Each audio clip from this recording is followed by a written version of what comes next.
संपूर्ण राज्यात भाजपच्या विजयाचा आज जल्लोष केला जात आहे। जळगावमध्ये देखील भाजपचे आमदार यांनी नृत्य करत तसेच या ठिकाणी एकमेकांना मिठाई भरवत या ठिकाणी आनंद साजरा केल्याचं पाहायला मिळालं। आपल्यासोबत भाजपचे आमदार सुरेश भोये, मामा काय सांगणार? अखेर तामिळनाडू असेल किंवा आसाम असेल असं वेगवेगळ्या ठिकाणी पश्चिम बंगालमध्ये जे आहे भाजपने सत्ता स्थापन केलेली आहे। खरं आज पुरे देशामध्ये भारतीय जनता पार्टीचा कार्यकर्ता आनंद उत्सव बनवतोय। त्याला विशेष करून पश्चिम बंगालचं यश आम्हाला मिळालेलं आहे। जनतेने आशीर्वाद दिलेले आमच्या भारताचे लाडके पंतप्रधान मोदी साहेबांच्या नेतृत्वामध्ये गृहमंत्री अमित भाई शाह असतील, राष्ट्रीय अध्यक्ष असतील, यांच्या नेतृत्वामध्ये मला वाटतं यश मिळालेलं आहे। हे सर्व कार्यकर्त्याचं मला वाटतं यश मिळालेलं आहे। जे डॉक्टर श्यामा मुखर्जी असतील, अटलजी असतील, यांनी जे स्वप्न पाहिलं ते स्वप्न पूर्ण झालेलं आहे। हाच कार्यकर्त्यामध्ये आनंद आहे। मामा, बऱ्याच दिवसांपासून संपूर्ण देशभरातल्या भाजप कार्यकर्त्यांची पश्चिम बंगालमध्ये भाजपची सत्ता असावी असं स्वप्नाने इच्छा होती आणि आज ते पूर्ण झालंय। खरं भारतीय जनता पार्टी हा परिवार आहे।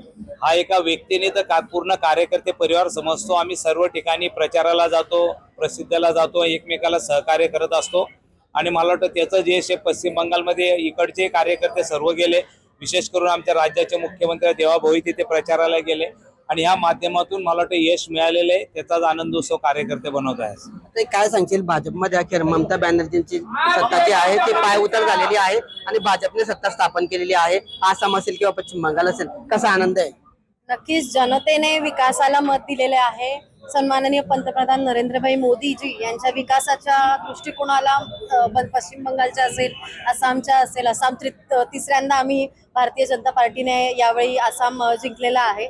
त्यामुळे जनता ही विकासाला बघते आणि विकास जिथे दिसतोय तो आपल्या देशभरामध्ये आपल्याला आता दिसत असेल की पंतप्रधान नरेंद्रभाई मोदीजींच्या नेतृत्वामध्ये जनतेला विकास दिसतोय आणि पश्चिम बंगालने पण यावेळी तो योग्य असा निर्णय तिथे घेतलेला आहे। बारामतीमध्ये देखील अजितदादांच्या निधनानंतर जागा खाली झाली होती आणि त्या ठिकाणी सुनेत्रा पवार ज्या आहेत त्या आतापर्यंतच्या ऐतिहासिक बहुमताने या ठिकाणी विजय झालेले आहेत। काय सांगाल?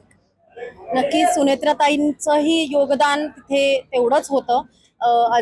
स्वर्गीय आपले सगळ्यांचे नेते अजितदादा पवार उपमुख्यमंत्री यांच्या निधनानंतर बारामतीमध्ये आपण जर बघाल, आज बारामती सारख्या तालुक्याचा विकास जो बघितला आहे तिथल्या जनतेने पण बघितला आणि पूर्ण महाराष्ट्राने बघितलेला आहे। आणि संपूर्ण महाराष्ट्राचे नेते हे लोकनेते होते अजितदादा आणि त्यांच्या त्या बारामतीतला विकास हा सुनेत्राताई नक्कीच करतील। आपलं भारतीय जनता पार्टी आणि एनडीएच्या सरकारमध्ये सुनेत्राताई इथे उपमुख्यमंत्री आहेत आणि त्यांच्या नेतृत्वावर तिथल्या जनतेचा, पवार कुटुंबावर, अजितदादांच्या सगळ्या त्या आपल्या पक्षावर, राष्ट्रवादी पक्षावर पूर्णपणे मला वाटतं जनतेचा, बारामतीकरांचा विश्वास आहे आणि तोच आज या मतदान पेटीतून दिसलेला आहे। तर अशा पद्धतीने अनेक दिवसांपासून पश्चिम बंगालमध्ये भाजपची सत्ता असावी हे प्रत्येक भाजपच्या कार्यकर्त्याचं स्वप्न आज या ठिकाणी पूर्ण झालेलं आहे। तर दुसरीकडे जे आहे अजितदादांनंतर बारामतीमध्ये देखील सुनेत्रा पवार असतील यांच्यावर संपूर्ण जनतेने विश्वास दाखवलेला आहे। त्याचा देखील या ठिकाणी आज जल्लोष केला जात असल्याचं पाहायला मिळत आहे।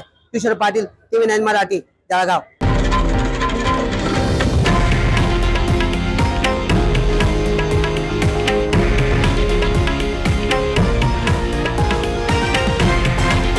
हे आहे देशातील नंबर 1 न्यूज नेटवर्क आणि आपण पाहत आहात TV9 मराठी, एकमेव।